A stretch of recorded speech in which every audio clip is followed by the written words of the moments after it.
fata phone yawe nkwereke. TikTok turayikunda cyane nanone, kandi TikTok ni urubuga twiyumvamo cyane kubera video zidushimisha, zidusetsa, zikumva nyine tugize akanyamuneza gakomeye cyane. Ariko nanone TikTok ukunda ngo ntago ari nziza na gatoya. TikTok ngo niyo ya mbere yiba amakuru akomeye cyane ikajyana mu Bushinwa, ibihugu bitandukanye byo muri Afrika, Aziya n'Uburayi, n'ibihugu bitandukanye cyane. Bayishinja ko yiba amakuru atandukanye y'ibihugu bitandukanye bikajyana mu Bushinwa. Mbere yo gufungura TikTok burya hari ikintu bagusaba. Ukifungura application ubona video zitandukanye, ariko nanone izo video kugira ngo following umuntu cyangwa se ndushireho video yawe no kubanza kuza ibintu bikurikira: amazina yawe, username cyangwa se password, ugashyiramo imyirondoro yawe, imyaka, igihe wavukiye, ni byinshi cyane bagusaba. Icyo ngiye kubwira hanga kano kanya ni uko nyine TikTok bavuga ko yiba amakuru atandukanye ikajyana mu bihugu byabo bitandukanye ikajyana mu Bushinwa. Ni gute bigenza rero? Ni ikihe kibi cyane kuri TikTok? Ese kuko yabigiye guhagarikwa cyangwa era TikTok yahagaritswe burundu? Nigire ChatGPT nyibaza amakuru menshi cyane kuri TikTok, nyibaza byinshi cyane, ndagira ngo byumve kano kanya.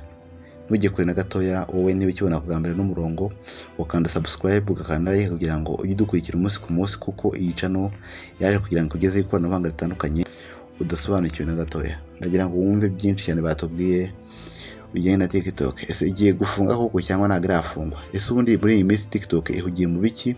Ese urubanza irimo yararutsinze cyangwa ntabwo irarutsinda? Ndagira ngo byumve cyane, ubundi tubane gatanu kandi.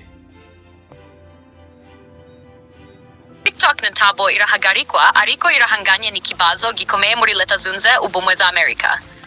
Muri Werurwe 2024, itegeko ryashyizweho risaba ko TikTok itandukanya na ByteDance, isosiyete yayo ikomoka mu Bushinwa, cyangwa se igahagarikwa mu 2025. Leta ya Amerika ivuga ko iyi application ishobora guhungabanya umutekano w'igihugu kubera uburyo ikusanya amakuru y'abakoresha ikoranabuhanga muri Amerika. 9 Source 10. TikTok yatanze ubujurire mu rukiko rw'ikirenga kugira ngo ihagarike icyo cyemezo, kandi kugeza ubu ntibiramenyekana niba koko izaba yahagaritswe burundu mu gihe kiri imbere. Ibibazo bivugwa birimo inyungu za politiki ndetse no kurengera uburenganzira bwo kuvuga icyo umuntu ashaka mu buryo bw'umutekano. 10. Ubumvikane cyangwa ibindi byemezo bishobora gufatwa hagati ya TikTok na Leta ya Amerika bishobora gutuma idahagarikwa burundu. Komeza ukurikire amakuru kuko iki kibazo kiri mu nzira y'ubucamanza no kuganirwaho hagati y'impande zombi. Ngayo nguko rero nuko TikTok nyine ikibazo cyayo ifite n'icyo ngicyo, na Leta Zunze Ubumwe za Amerika ntabwo byoroshye. Guys, ntabwo byoroshye na gatoya. Ntabwo byoroshye. TikTok irashinjwa ibintu byinshi cyane, ariko muri byo nabajije ChatGPT ibintu bigera ku 10 bibi cyane TikTok ishinjwa, akaba ariyo mpamvu nanone igiye guhagarikwa. Harimo gutanga amakuru, ariko hari n'ibindi 10 yatubwiye iri gushinjwa cyane cyane nyine bayishinja. ChatGPT yatubwiye byinshi cyane, ndagira ngo nabyo byumve cyane kugira ngo wumve ibi bya TikTok uhora wumva umunsi ku munsi, maze ubundi hanyuma nawe utange comment yawe. Tega amatwi wumve. Kuko TikTok ikomeje kuba imbuga ikunzwe cyane mu rubyiruko, hari ibibi bishobora kujyana nayo bitewe n'imikoreshereze yayo. Dore ibibi 10 bikomeye bishobora kugira ingaruka ku rubyiruko. 1. Gutegea cyinshi.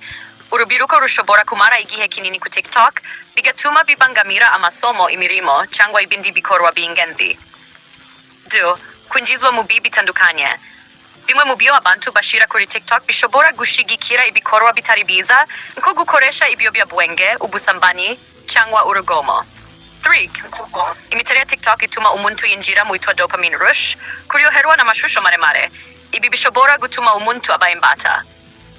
Kugereranya ubuzima. Kwitegereza abandi bigaragara nkaho bafite ubuzima bwiza bishobora gutuma urubyiruko rumva rutari ku rwego rumwe cyangwa rukumva ruri hasi.